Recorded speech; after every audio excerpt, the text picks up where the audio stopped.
कुछ लोग होते हैं ना जो अपने चेहरे से या अपने लुक्स से तो बहुत ज्यादा अट्रैक्टिव नहीं दिखते हैं। उनका कोई परफेक्ट जॉलाइन नहीं होता है, उनका कोई परफेक्ट फेशियल स्ट्रक्चर नहीं होता है, उनका कोई परफेक्ट अच्छा बॉडी नहीं होता है। बट आफ्टर दैट ऑल्सो, उसके बाद भी ये लोग ना बहुत ज्यादा अट्रैक्टिव दिखते हैं। इनके अंदर कुछ ऐसा एनर्जी होता है और उस एनर्जी के सराउंडिंग्स में अगर कोई भी लोग आते हैं ना तो इन्हें बहुत ज्यादा अट्रैक्टिव समझते हैं। You can take the example of Thomas Shelby. Thomas Shelby का क्या, उसका जॉलाइन बहुत ज्यादा अच्छा था क्या? उसका बॉडी था क्या? कुछ नहीं था। बट आफ्टर दैट ऑल्सो ये बहुत ज्यादा अट्रैक्टिव दिखता है, पावरफुल दिखता है। In this today video I will discuss about the psychology of being a attractive person. सबसे पहला, इमोशनली कंट्रोलेबल पर्सन। एक इंसान जो अपने इमोशंस को कंट्रोल करके रखता है, एक इंसान जो अपने इमोशंस को कंट्रोल करके रखता है ना, उसके अंदर से एक एनर्जी निकल रहा होता है। एक ऐसा एनर्जी जिसको तुम देख नहीं पाओगे, बट अगर तुम उस इंसान के सामने जाओगे ना तो तुम उस एनर्जी को फील कर पाओगे। और वही एनर्जी इन्हें बहुत ज्यादा अट्रैक्टिव बनाता है। तुम देखोगे ऐसे इंसान को, वो कामनेस, अपने आप को शांत रखना, अपने दिमाग को शांत रखना, हर एक चीज को शांत से एकदम आराम से सब चीज को हैंडल करना, ये कामनेस जो है ना, इतना अपने आप को शांत रखना, यही चीज इन्हें बहुत ज्यादा अट्रैक्टिव बनाता है। ऐसे लोग जो होते हैं ना वो वैलिडेशंस के पीछे नहीं भागते हैं। कुछ लोग होते हैं ना, अगर उनकी बंदी छोड़ के चले जाती है ना, दिन भर डिप्रेस्ड हो जाते हैं। दिन भर सोचते रहते हैं कि भाई मेरी बंदी छोड़ के चले गई, मेरे को दिन भर डिप्रेस्ड। अगर कोई इंसान कोई नेगेटिव चीज बोल देता है, उसके लुक्स के बारे में नेगेटिव चीजें बोलने लग जाता है, दिन भर डिप्रेस्ड हो जाते हैं, दुखी होने लग जाते हैं। बट जो इमोशनली कंट्रोलेबल पर्सन होता है ना, उनको फर्क नहीं पड़ता है। उनका लाइफ एक स्टेबल में चलता है। उन्हें फर्क नहीं पड़ता है कि उन्हें कोई छोड़ के चले जाए, उनको कोई नेगेटिव चीज बोल दे, उन्हें फर्क पड़ता ही नहीं है। ऐसे इंसान को ना कोई भी हार्म पहुंचा ही नहीं सकता है, कोई भी तोड़ नहीं सकता है। इतना इमोशनली कंट्रोलेबल पर्सन, अगर तुम इतना इमोशनली कंट्रोलेबल पर्सन बन जाओगे ना, तुम्हारा अट्रैक्टिवनेस अंदर से निकलेगा, तुम्हारे अंदर से एक एनर्जी निकलेगा और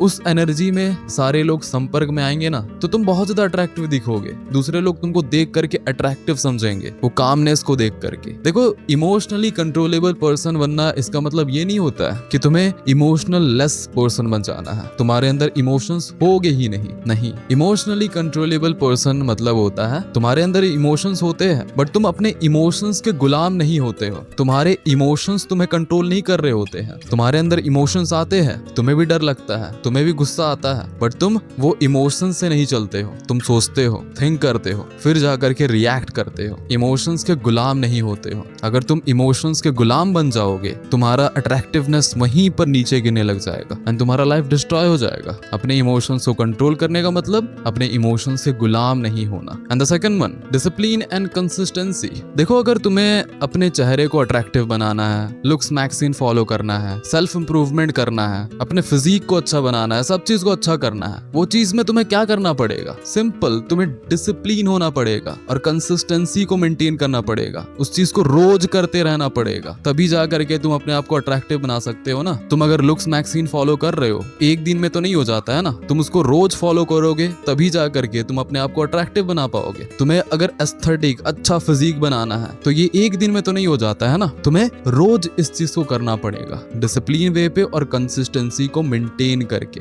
एंड नॉट इवन दिस, अगर तुम डिसिप्लिन रहते हो ना, तुम्हारे इमोशंस तुम्हारे कंट्रोल पे रहते हैं। जो मैं अभी तुम्हें थोड़ी देर पहले बताया ना, अगर तुम्हारे इमोशंस तुम्हारे कंट्रोल पे रहते हैं तो तुम बहुत ज्यादा अट्रैक्टिव दिखते हो। और अगर तुम डिसिप्लिन रहते हो तो तुम्हारे इमोशंस तुम्हारे कंट्रोल पे रहते हैं। तुम अपने इमोशंस के गुलाम नहीं होते हो। तुम्हें मन नहीं कर रहा होता है वीडियोस बनाने को, काम करने को, सुबह उठने को, वर्कआउट करने को, बट तुम करते हो। अपने इमोशंस के गुलाम नहीं होते हो। एंड जब तुम इस चीज को करते जाओगे ना, डिसिप्लिन को फॉलो करते जाओगे ना, तुम अपने आप को बहुत ज्यादा अट्रैक्टिव बना लोगे। तुम्हारे अंदर से एक एनर्जी निकलेगा, तुम्हारा दिमाग कॉन्फिडेंस रहेगा, क्योंकि तुम्हारे दिमाग को पता होगा कि ये इंसान जो है ना कुछ कर रहा है, बेकार में बैठा नहीं है। एंड द थर्ड वन, तुम्हें कुछ आना चाहिए। देखो, एक ऐसा इंसान जो होता है ना जिसे कुछ भी नहीं आता है, बस वो दिन भर सोए रहता है और कुछ भी नहीं करता है, ऐसे इंसान को ना कोई कोई भी रिस्पेक्ट नहीं देता है। अट्रैक्टिव समझने की तो बात ही छोड़ दो, कोई उससे मुंह लगाता ही नहीं है, उससे बात तक नहीं करता है। अगर तुम इस दुनिया पे आते हो ना,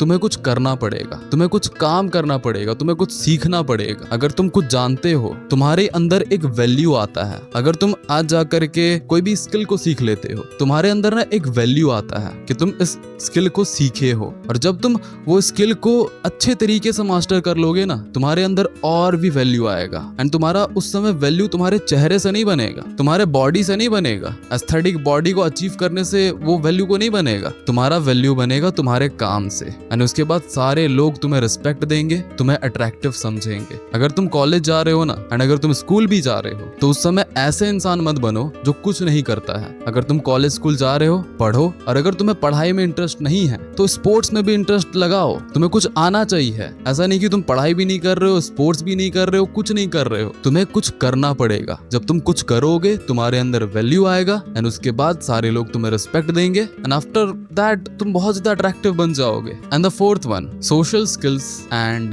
कम्युनिकेशन स्किल्स। देखो, तुम्हारा चेहरा या तुम्हारा बॉडी, ये तुम्हारा फर्स्ट इंप्रेशन बन सकता है। अगर तुम किसी भी इंसान से बात करने जा रहे हो, तो तुम्हारा चेहरा और तुम्हारे बॉडी को देख करके वो इंसान तुमसे बात करने आएंगे। बट आगे का प्रोसेस जो है ना, वो तुम्हारा कम्युनिकेशन स्किल्स पे छुपा होता है, तुम्हारे सोशल स्किल्स पे छुपा होता है। मैं अपने कॉलेज में ना ऐसे बहुत सारे बंदों को देखा हूँ जिनका लुक्स एक एवरेज इंसान जैसे दिखता है। मेरे से भी सिट लोग कॉलेज में मेरे हैं, बट लड़कियों से बात करते हैं। ये मैं नहीं कर पाता था, मुझसे लड़की बात नहीं करती थी, बट मेरे से सिट लड़के लोग, बौने, मेरे से भी छोटे हाइट के। तुम सोचते हो ना कि भाई अगर तुम्हारा हाइट बड़ा हो जाएगा, तुम एकदम लंबे हो जाओगे, तो सारी लड़कियां तुमसे अट्रैक्ट होगी। भाई मैं अपने कॉलेज में नटरे बौने ऐसे लड़कों को देखा हूँ जो लड़कियों से बात करते हैं, अपने से अपर हाइट वाले लड़कियों से बात करते हैं, गर्लफ्रेंड बना के रखते हैं। Why? Just because of communication skills, social skills. हम ह्यूमंस जो है ना, वो अपने बात करने के तरीके से बहुत ज्यादा कनेक्टेड फील करते हैं। हमारा चेहरा, हमारा बॉडी, इस चीज से हम कनेक्ट फील नहीं करते हैं। अगर हम अच्छे तरीके से बात कर पाते हैं तो हम दूसरे लोगों से बहुत ज्यादा अच्छा तरीका से कनेक्ट हो पाएंगे, एक कनेक्शन बिल्ड हो पाएगा। एंड बात करना ऐसा नहीं होता है कि भाई तुम चिल्ला के बात कर रहे हो, अपने आवाज को डीप कर रहे हो। मैं बहुत सारे लड़कों को देखा और ये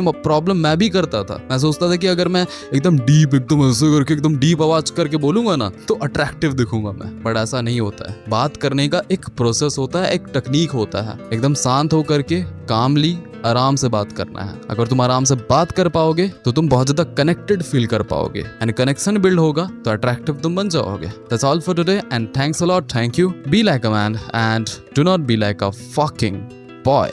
थैंक यू।